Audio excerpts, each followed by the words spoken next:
ये सुविधा दी, अलग मिनिस्ट्री बनाई, ये काम किया और करीब करीब 40,000 करोड़ रुपया हमने इसके अंदर इंफ्यूज किया।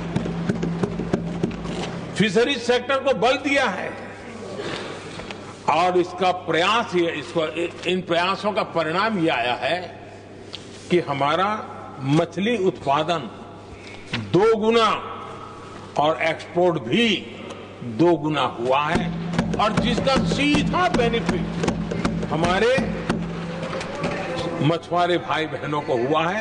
यानी समाज के सबसे उपेक्षित हमारे बंधु हैं, उनको हमने सबसे ज्यादा प्राथमिकता दे करके हमने काम करने का प्रयास किया है। आदरणीय सभापति जी, यहाँ जो जातिवाद का जहर फैलाने की जिनको नया शौक लग गया है, हमारे देश के आदिवासी समाज, उन आदिवासी समाज में भी कई स्तर की स्थितियां हैं। कुछ समूह ऐसे हैं जिनकी संख्या बहुत कम है और जो करीब देश में 200-300 जगह पे बिखरे हुए हैं और कुल आबादी उनकी बहुत कम है, लेकिन वो ऐसे उपेक्षित रहे हैं, उनकी बारीकियों को जाने तो दिल दहलाने वाली बात है। और मेरा सद्भाग्य रहा कि राष्ट्रपति जी से इस विषय में मुझे काफी गाइडेंस मिला, क्योंकि उस समाज को काफी निकट से राष्ट्रपति जी जानती है और उसी में से आदिवासी समाज में भी बहुत वंचित अवस्था में जीने वाला एक जो छोटा तबके के लोग व बिखरे पड़े लोग हैं, उनको विशेष रूप से योजना में लाने का प्रयास हुआ और हमने पीएम जनमन योजना बनाई और 24,000 करोड़ रुपए ताकि उनको कुछ सुविधाएं मिले, उनके कल्याण के काम हो और वे भी सबसे पहले तो अन्य आदिवासी समाज की बराबरी तक तो पहुंचे और फिर पूरे समाज की बराबरी करने के लिए योग्य बने। उस दिशा में हमने काम किया है।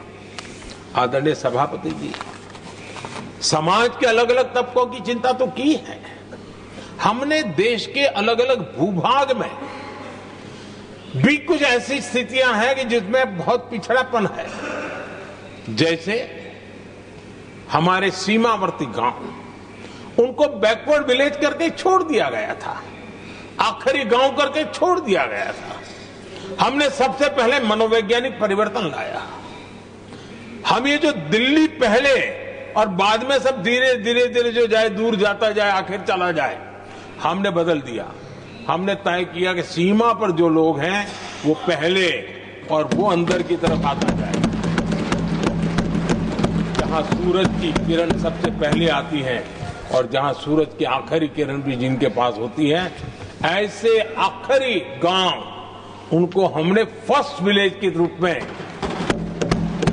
विशेष दर्जा देते हुए, विशेष योजना बनाते हुए हमने उनके विकास के कामों को इतना ही नहीं, उसको प्राथमिकता इतनी दी कि मैंने पिछले टर्म में मंत्री परिषद के साथियों को ऐसे दूर दराज के गांवों में 24 घंटे रुकने के लिए भेजा था और -15 डिग्री वाले कुछ विलेजेस थे, वहां भी हमारे मंत्री वहां जाकर के रुके थे, उनको समझने का, उनकी समस्याओं के समाधान के लिए प्रयास किया था। और हमने 15 अगस्त 26 जनवरी में जो मेहमान बुलाते हैं, उसमें भी ये जो सीमा पर बसे हुए हमारे पहले विलेज है, आज उनके प्रधानों को हम 26 जनवरी 15 अगस्त में बुलाते हैं।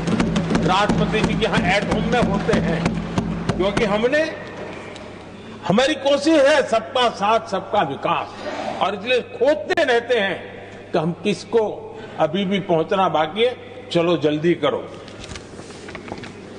आदरणीय सभापति जी, वाइब्रेंट विलेज की योजना देश की सुरक्षा के लिए भी बहुत उपयोगी हो रही है, बहुत महत्वपूर्ण हो रही है और हम उसको भी बल दे रहे हैं। आदरणीय सभापति जी, राष्ट्रपति जी ने गणतंत्र के 75 वर्ष के मौके पर संविधान निर्माताओं से प्रेरणा लेने का भी आग्रह अपने अभिभाषण में किया है। मैं आज बड़े संतोष के साथ कह सकता हूं कि हमारे संविधान निर्माताओं की जो भावना थी, उसी का आदर करते हुए, उसी से प्रेरणा लेते हुए हम आज आगे बढ़ रहे हैं। कुछ लोगों को लगता होगा ये यूसीसी क्या लाए हैं, लेकिन जो संविधान सभा की डिबेट पढ़ेंगे उनको पता चलेगा कि हम उस भावना का यहां लाने का प्रयास कर रहे हैं। कुछ लोगों की राजनीति आड़े आती होगी, लेकिन हम संविधान निर्माताओं की इस भावना को जीते हैं ना, तब जाकर के ये साहस करते हैं और कमिटमेंट के साथ पूरा करने का प्रयास करते हैं। आदरणीय सभापति जी, संविधान निर्माताओं का आदर करना चाहिए था। संविधान निर्माताओं के एक एक बात से प्रेरणा लेने की थी, लेकिन ये कांग्रेस है जिसने आजादी के तुरंत बाद ही संविधान निर्माताओं की भावनाओं की धज्जियां उड़ा दी थी। और ये दुख के साथ मैं ये कहना पड़ रहा है। आप कल्पना कर सकते थे कि जब देश में चुनी हुई सरकार नहीं थी, एक स्टॉप गैप अरेंजमेंट था चुनाव तक का, वो स्टॉप गैप अरेंजमेंट में जो बैठे थे महाशय, उन्होंने संविधान में संशोधन कर दिया आते ही। चुनी हुई सरकार करती तो थोड़ा भी तो समझ आता था, लेकिन उतना भी इंतजाम नहीं किया। और